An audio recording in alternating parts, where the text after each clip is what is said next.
بسم الله الرحمن الرحيم. الحمد لله الذي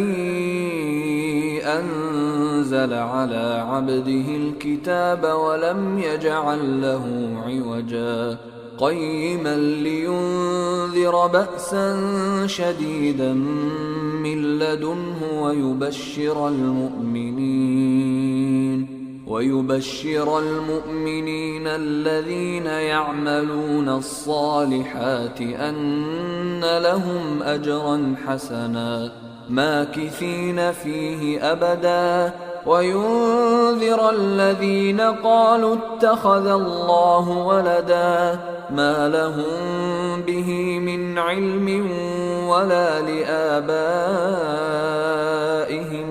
كبرت كلمة تخرج من أفواههم